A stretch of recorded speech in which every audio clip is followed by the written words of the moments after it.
Welcome back to the channel, everybody. Thank you so much for joining me and allowing me to continue to be your daily advocate. If you're new here or you're not subscribed for any reason, please do me a huge favor and hit the subscribe button.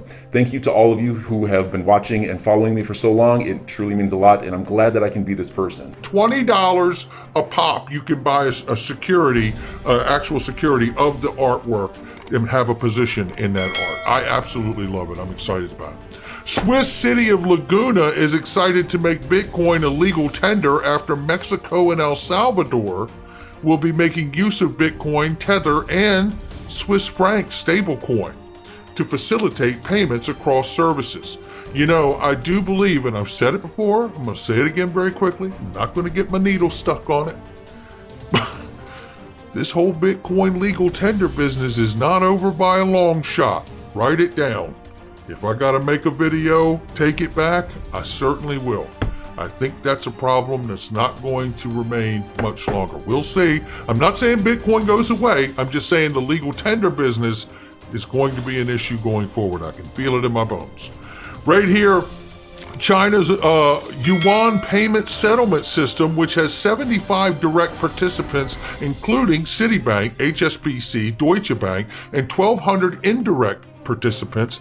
Any entity dealing with Russia-linked businesses could be subject to sanctions. Yeah, let's get those in place and get Russia the hell out of Ukraine. Let's do that. The UK financial watchdog is pursuing 50 investigations into cryptocurrency businesses, operators, which also include criminal probes. Look, the crackdown is on. It's not just the sanctions. It's also about this new emerging asset class. Let's understand that, right? Let's understand this. SEC is considering crypto recommendations for its custody rule. Yeah, and it doesn't go into it with any kind of real, definition and details, heavy details. But look, I think just to understand this, in the conventional markets, the same entity that you buy the share from does not custody the share, right? That's the deal. There is 3 degrees of separation. Parent company could own all of it, but the individual companies are split apart. I think that's healthy, okay? And I think that to have that in crypto is healthy too, just as much as I believe that you should be able to own your own crypto and hold it cold storage if you want. You could be the person in charge of not losing your keys and your safe words, right? Like I am too. I hold some too, and I love it. But here we have Stefan Hubert, who shows us what is coming up that we need to pay attention to in the SEC versus Ripple. Now, I want to remind you very quickly of the interview from yesterday. Brad Garlinghouse on Fox, at the very tail end, said not one time of all the times they went and had meetings and discussions with the SEC was he or anyone from Ripple told that XRP was a security. So while we're waiting for these rulings to come in on the motion to strike the fair notice defense, it may work out good for Ripple for that, because of that key fact right there. Release of the Estabrook notes, if we get them, and reconsideration of DPP on the Hinman emails, which I personally believe we probably are never going to see, but I hope that we do.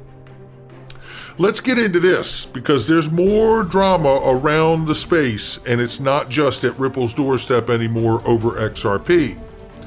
We know, and we have uncovered for a very long time now, the improprieties and the improper things we've seen and found and uncovered with Ethereum and Consensus and Joseph Lubin and so on and so on. And here we see Joseph Lubin's Consensus lawsuit, because the majority shareholders are now suing them and demanding under Swiss law a public audit, which I have been calling for quite some time. And before we get out of here today, I'm going to call for another public audit. JPM owns critical Ethereum infrastructure, says the article here. We get into this. Santiago Velez shared the article, and we know that it's been in question. The majority shareholders are pointing out that they see the improprieties and they see the irregularities in Joseph Lubin and Consensus's actions. I ask, how much Ethereum infrastructure does JP Morgan own? More importantly, how come the SEC has never bothered to answer to the question to begin with? You know, this destroys the decentralized argument, just like the video and audio that we've played of Joseph Lubin explaining to investors in Wales how you can disguise your identity and your accounts. Because the notion is, if a small group of investors disguised their accounts and made multiple fake accounts, as he explained that you could do, it would really suggest that there was a small number of investors who made multiple accounts to make it look like that it was a crowd-funded, decentralized network and crowdsourced ICO. But it doesn't appear that that's the case. This article goes on to show, essentially, that Ethereum is a Trojan horse for tyranny, as Brad Mills shared here. Consensus owns Infura, MetaMask, JP Morgan, UBS, MasterCard own Consensus. 99% of EVM transactions go through Consensus. DeFi is captured by VCs and banks. Only Bitcoin is government resistant. Ethereum is not even insider resistant. So look, the point here for me is this. It's not decentralized. And that has been the big point about a lot of this for all of us making this.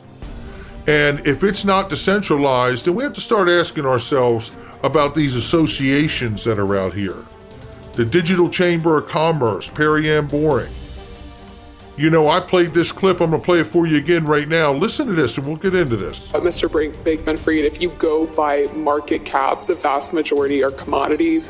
Bitcoin and Ether today compose over 60% of the market capitalization of the entire digital asset ecosystem, and they've been defined as a commodity by the CFTC today.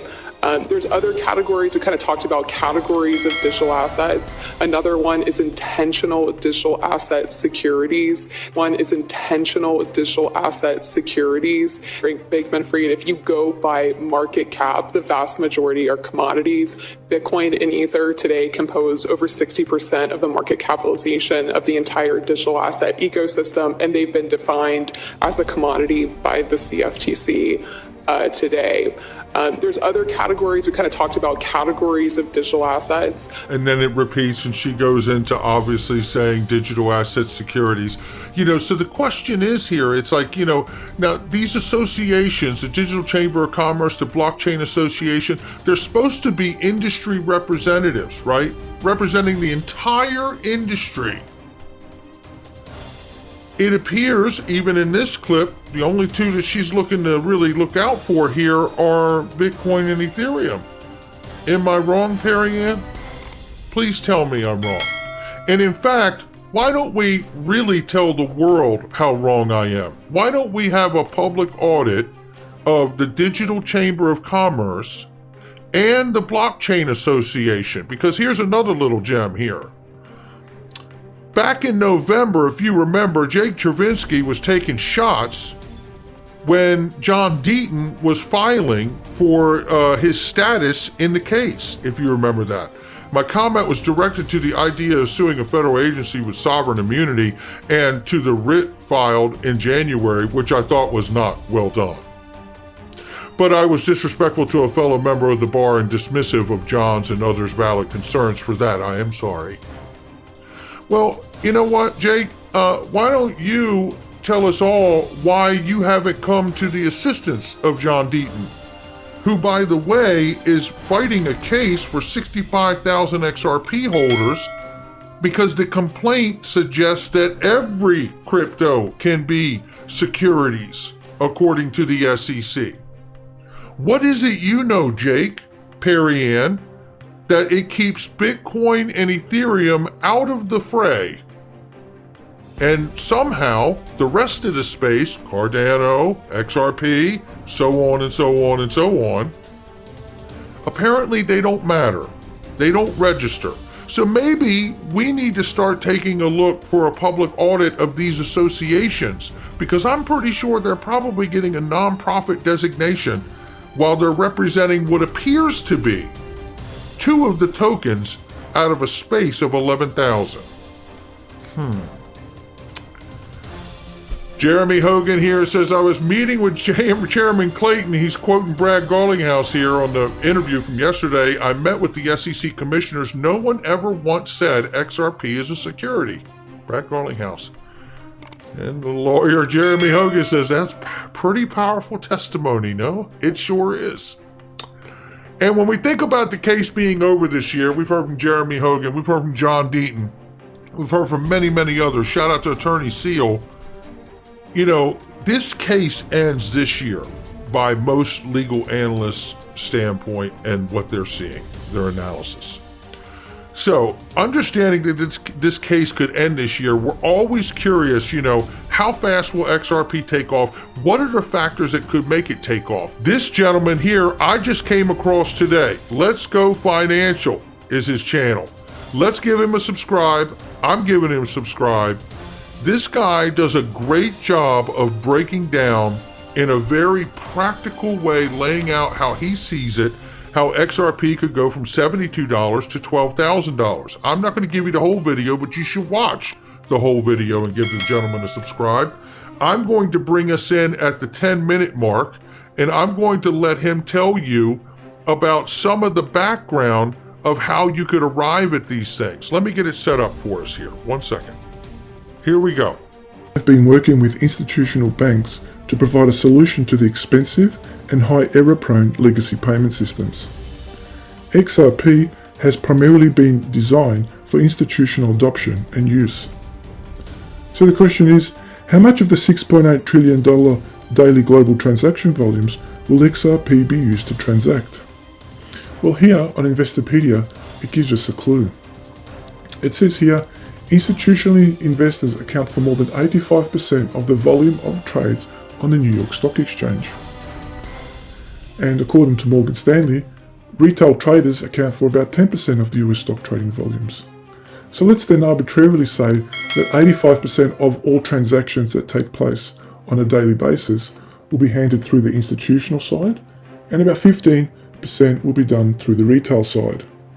That means that out of the $6.8 trillion global daily transaction volumes, we can expect XRP to eventually cover $5.8 trillion of that. And the other remaining $1 trillion we can expect to be shared amongst the other ISO-compliant cryptocurrencies. So he gives a nice laydown of the daily payment flows and talking about what's happening, how much of it comes from institutional, how much comes from retail. Let me skip up now to where he picks up from here. So let me grab it right from here.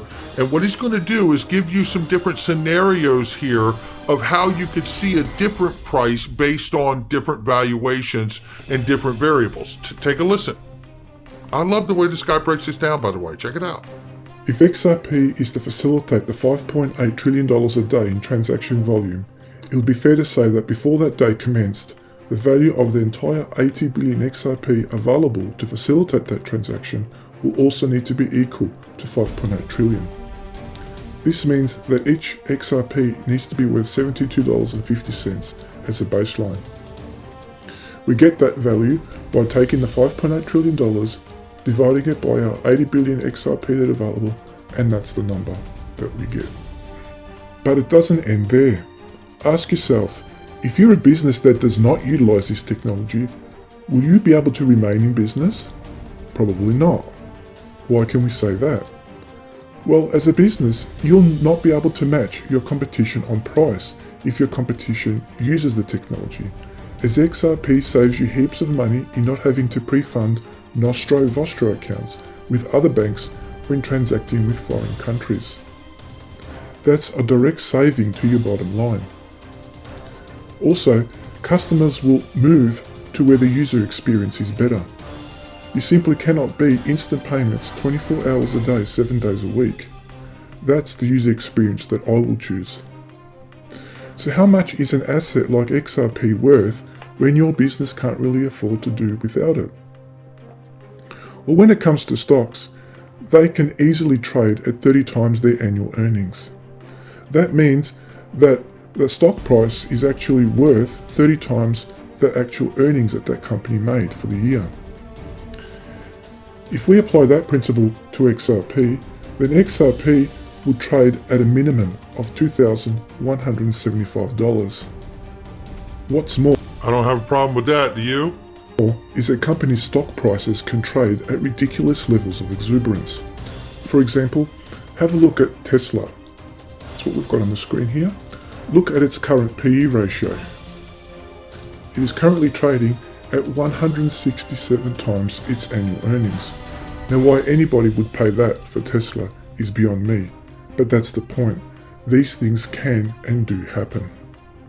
If XRP was to trade at 167 times its minimum required valuation, it would be valued at an exuberant $12,107. Now that's pretty remarkable. Now this next section, he goes through here and uses the calculator developed from Susan Athey and Robert Mitchnick from Stanford Graduate Business School. Like I said, formerly of Ripple, Susan Athey still a board of director on Ripple, and puts in and plugs in these numbers here. I'm going to leave it there, but I want to shout out and tell you again, give this guy a follow. Let's Go Financial here. Love what this guy has done and how he breaks it down just so straight ahead, so forward, and gives a couple different ideas of it. You know, none of us know what is going to happen. I know what I believe, and I certainly am here in this space for 4 and 5 digit XRP. I can't guarantee it. This gentleman doesn't guarantee it. None of what we talk about is financial advice. But I absolutely believe once we have clarity, once this case is over, we're going to probably hear from the U.S. Treasury, FSOC, and OFAC, and then Congress on the digital space in general. So enjoy your day, everybody. I'm always here for you. Leave any comments or questions below, and be sure to subscribe. But thanks, everybody. I really appreciate you. Enjoy your day, and I always have your back. So thanks so much, everybody.